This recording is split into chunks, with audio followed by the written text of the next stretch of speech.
साथियों नमस्कार, भारत चक्र न्यूज में आपका स्वागत है। मैं हूं आपके साथ राजेश शर्मा। दिल्ली की एक अदालत ने शुक्रवार 27 फरवरी को जवाहरलाल नेहरू विश्वविद्यालय छात्र संघ के 3 पदाधिकारियों सहित सभी 14 छात्रों को जमानत दे दी।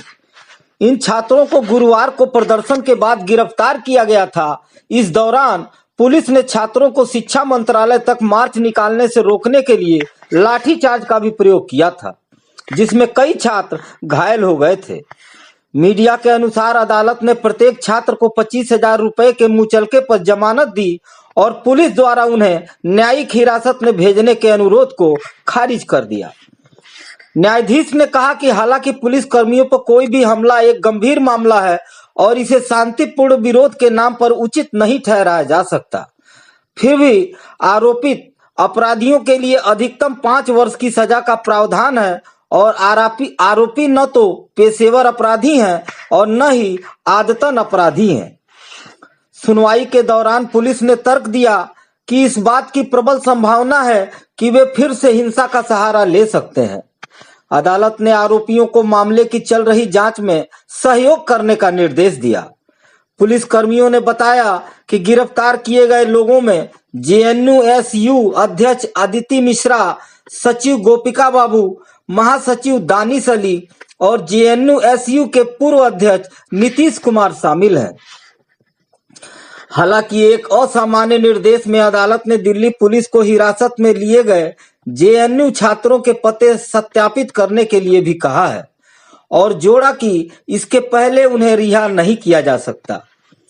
मीडिया से बात करते हुए अदालत में मौजूद कुछ छात्रों ने इस तरह के निर्देश पर अपनी नाराजगी व्यक्त की, क्योंकि ज्यादातर आरोपी छात्र दिल्ली के बाहर के राज्यों से हैं और उन्हें संदेह है कि पुलिस उनकी रिहाई में देरी करने के लिए सत्यापन प्रक्रिया में जानबूझकर देरी कर सकती है। एक छात्र ने मीडिया से कहा, अदालत ने बेल भी दी है और जेल भी। मीडिया से बात करते हुए जेएनयू के पदाधिकारियों ने कहा कि पुलिस कार्रवाई में महिलाओं समेत कई छात्र घायल हुए हैं। कई छात्रों को हिरासत में लेकर कापस हेड़ा और सागरपुर थाने ले जाया गया। उल्लेखनीय है कि जेएनयू कैंपस में दिल्ली पुलिस सहित सुरक्षा बलों की भारी तैनाती के बीच छात्रों का यह मार्च दोपहर करीब 3 बजे कैंपस के अंदर स्थित साबरमती ढाबा से शुरू हुआ था। इस रैली में बड़ी संख्या में छात्रों के साथ जेएनयू, अखिल भारतीय छात्र संघ, लोकतांत्रिक छात्र संघ, राष्ट्रीय छात्र संघ, अखिल भारतीय छात्र संघ और अन्य छात्र संगठनों के सदस्य शामिल थे। इस दौरान पुलिस ने छात्रों को आगे बढ़ने से रोकने के लिए मुख्य द्वार को पूरी तरह से बंद कर दिया गया था। मार्च शुरू होने से पहले जेएनयू अध्यक्ष अदिति मिश्रा ने मीडिया को बताया था कि हम मांग कर रहे हैं कि यूजीसी के समानता नियमों को रोहित अधिनियम की तर्ज पर लागू किया जाए। हम कुलपति शांति श्री धूलीपुड़ी पंडित के इस्तीफे की भी मांग कर रहे हैं, क्योंकि उन्होंने टिप्पणी की थी कि काले और दलित हमेशा पीड़ित होने के नशे में चूर रहते हैं। हमारा मानना है कि ऐसा बयान अस्वीकार्य है।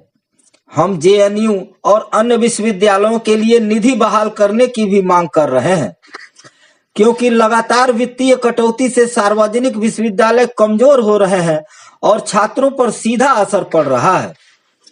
पुलिस के अनुसार यह मार्च विश्वविद्यालय के कुलपति द्वारा हाल में ही एक पॉडकास्ट दिए गए बयान, यूजीसी के मानदंडों के कार्यान्वयन पर चिंता, जेएनयू पदाधिकारियों के निष्कासन और प्रस्तावित रोहित अधिनियम के विरोध में जारी प्रदर्शनों का हिस्सा था।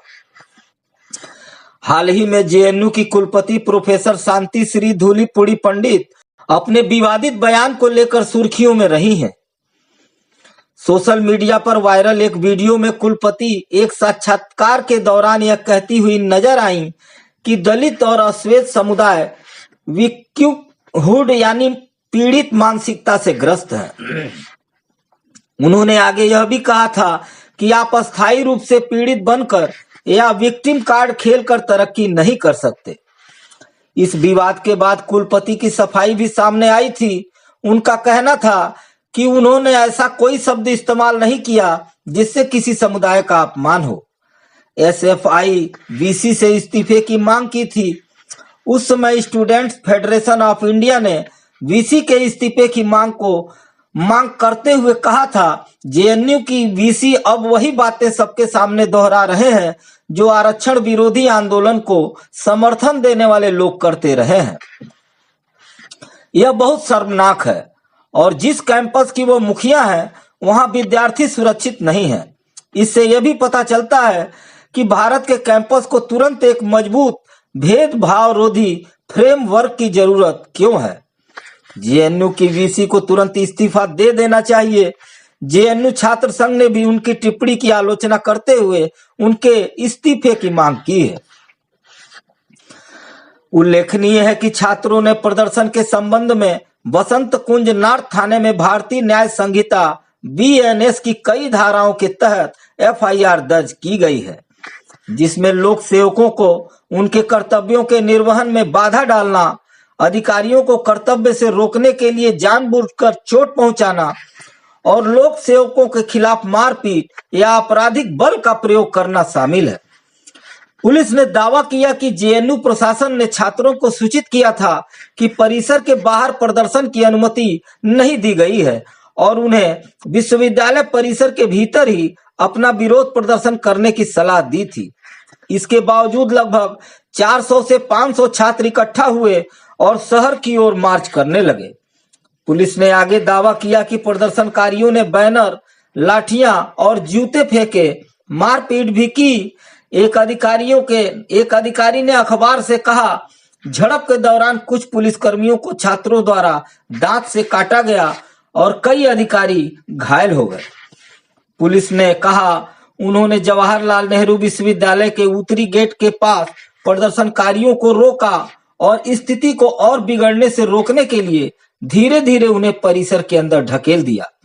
अधिकारियों ने यह भी कहा कि आगे की जांच जारी है, जबकि छात्र समूह प्रशासन की कार्रवाई और पुलिस की प्रतिक्रिया का विरोध करते रहे हैं।